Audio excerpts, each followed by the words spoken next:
There is a movie, a 10-part series called The People versus O.J. Simpson on FX. And Gooding Jr. is playing O.J. Simpson. And O.J. has some issues, real issues. I write about O.J. Simpson in my brand new book, The Antidote, Healing America from the Poison of Hate, Blame, and Victimhood. There's a concussion doctor who is claiming that O.J. problems are due to CTE, which is a brain disease that happens as a result of head trauma. And O.J. was a football player at one time. So he thinks that O.J. is acting this way because of a head trauma while playing football. When you read my book, The Antidote, I write about O.J. in my book, The Antidote. And O.J. has spiritual problems. And now he sank so low into hell within himself that nothing is going to help O.J. unless he forgive. He has to forgive his father first so that God can forgive him, and then he can be free. He can go free. He has to forgive his father and mother. He must forgive his father and mother for that to happen. I won't give you the whole story about O.J., but I will tell you this. In my book, I write about his father. O.J.'s father left home when O.J. was 5 years old. And he also had 3 other siblings in his family, in the home there. His father left home when O.J. was 5 and came out as a homosexual. O.J.'s father did, as a homosexual. He hung out in the Castro district there in San Francisco, California. And San Francisco, for those who don't know, is as gay as a robin. And his father hung out there.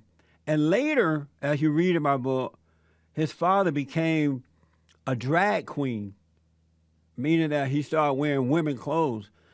In those days, they call them drag queens. Today, they call them transgender people. But a drag queen is a drag queen is a drag queen. I don't care what you call it. And so his father went by the name of Sweet Jimmy. Sweet Jimmy. And his father ended up dying as a drag queen, and he died of AIDS. So just imagine being 5 years old, your father leaving home as a homosexual, coming out as a homosexual, becoming a drag queen, and dying with AIDS. That's enough to make you want to hate as a kid. And I personally don't believe that O.J. has ever gotten over that. A lot of folks in this movie, and I saw another program about him, say that he has a lot of anger, undealt with anger. And I have to tell you, folks, when you read the story of O.J. and Muhammad Ali and Tupac and all those guys, Obama, all those guys in my book and others, Michael Brown, you're going to see what's really going on in the black family and in the black community. It has nothing to do with racism at all. Has nothing to do with white people. It's the destruction of the failing parents. Wait until you read some of these stories. Wait until you read about Muhammad Ali and Malcolm X. Oh, my God. And you're going to see some of these things in your own life, in your family life, no matter what color you are, male or female. The worst thing that can happen to children is to have weak parents. It is the worst thing. So that's what's going on with O.J. O.J. has a spiritual issue that needs to be dealt with.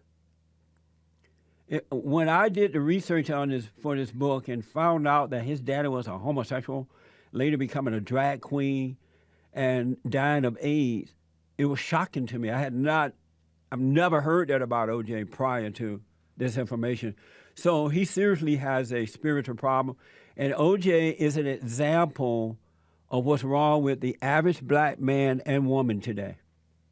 It starts in at home. But because it's a spiritual thing, it happens in other races too, not just in the black community, but we haven't dealt with it in the black community, so it's out of control. Out of control. All right, so check out my brand new book, The Antidote, Healing America from the Poison of Hate, Blame, and Victimhood.